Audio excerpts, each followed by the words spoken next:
Guys, kahit may dalawa na agad panalo ang Barangay Ginebra ay hindi nagkukumpiyansa si Coach Tim Cone. Masaya ang coaching staff ng Gin King sa performance nila Maverick Ahanmisi at Nards Pinto. Alam nila, kailangan ng Ginebra na makabalik na ang kanilang primary point guard na si Scottie Thompson. May minor back injury ang 2021 PBA MVP kaya hindi ito nakapaglaro sa naunang dalawang game ng Barangay Ginebra. Pero ang good news, dalawang magkasunod na panalo nga agad ang iminarka ng mga mag-aala. Bukas, nakatakdang harapin ng Gin Kings ang Meralco Bolts, and with due respect sa Rain or Shine at sa Phoenix na unang nakalaban ng mga bataan ni CTC, itinuturing o tinitingnan na more competitive ang Bolts. Although narinig natin may internal problem ang Bolts tungkol sa kanilang mga coach. Sa papel, si Luigi Trillo ang coach ng Meralco, pero si Nenad Vucinic ang tumatawag ng play. Ito ang may hawak ng clipboard at nagkukrokes ng strategy. Anyway, walang timetable sa pagbabalik ni Scottie Thompson. Ayaw ni CTC na pwersahing maglaro ito dahil baka lalong lumaki ang problema. Mas mabuting hintayin nila na fully healed na si Scottie bago nila ito isabak sa labanan. Total maganda naman ang nilalaro ni na Pringle, Ahanmisi at Pinto. Hayaan muna nilang makapagpahinga ng gusto ang former MVP. Bukas nga ay nakatakdang harapin ng Ginebra ang tropa ni Coach Luigi Trillo. Ayokong sabihing tropa ni Vucinic. Mas maraming may gusto kay Luigi Trillo bilang coach ng Bolts. Gaya ng madalas, basta sangkot ang Gin Kings ay ginagawan agad ng intriga. Sa laban daw ng Ginebra at Meralco ay sigurado raw hindi maglalaro si Chris Newsom dahil bataan daw ito ni Coach Tim Cone sa Gilas. Katulad daw noong makalaban ng Gin Kings ang Northport, hindi raw naglaro si Arvin Tolentino. Ito mga buzzers ng Ginebra ay laging may nakahandang malisyosong comment para lang may maikuda.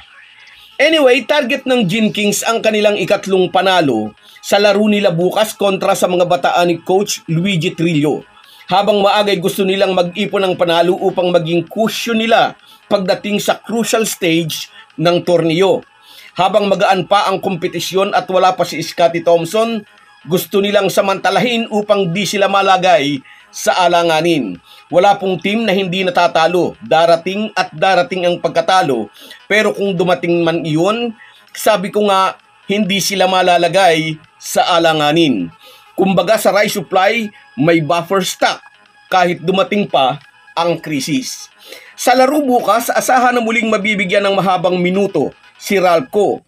Pero tulad ng nai-report na natin, binigyan na ni Coach Tim Cone ng babala ang bagong tirador ng Ginebra. From now on, magiging markman na si Ralco. Hindi na siya bibigyan ng madaling tira. I-challenge na ng kanilang mga kalaban ang bawat attempt niya mula sa labas. But knowing CTC, kayang-kaya niyang mag-design ng play kung saan ay makakalibre ang dating Lasal Green Archer product. Isa pa, habang dumadami ang outside shooters ng isang team, lalong nagiging mahirap depensahan dahil hindi mo malaman kung sino ang titira. Maraming nakapansin sa unti-unting pagbabago ng estilo ng Barangay Ginebra na kilala sa kanilang mahigpit na depensa. Inamin ni CTC, ini-integrate nila or they are trying to integrate yung hard-nosed defense at ang up-tempo style of play. Plus, ito ngang nagle-level up na 3-point shooting ng kanilang team. At positibo ang epekto nito sa nagdaan nilang dalawang laro. Kaya bukas, sa laban ng Ginebra kontra sa Meralco, muling mapapanood ng mga Ginebra fans ang up-tempo style of play at ang kanilang nakakasakal na depensa. Makakatatlong sunod na panalo ba ang Gin Kings o pipigilan ng Meralco Bolts ang maagang ratsada ng Ginebra? Guys, yan lang muna ang ating maikling halo-halong reports. Hanggang sa muli. Kung wala po kayong mga viewers namin ay walang magtatagumpay na vlogger, kaya gusto ko kayong pasalamatan sa paminsan-minsang pagsa-shoutout. Shoutout sa iyo, Marjon Jokino. Shoutout din, Deo Pagaling. Romeo Conchada. Masayang panunood, Nika Kumahig. Sa'yo din, Donald Borlagatan dyan sa Singapore. Joel Atienza. Erwin Santiago. Josie Casilaw. Yes, 2-0 na tayo. Noel Putente dyan sa Kingdom of Saudi Arabia. Carlos Kayanan, shout out sa iyo, idol. Rodante Sabida, okay, kaya ni Jamie Malonzo yan. Jose Rodrigo at si Almera Sumula.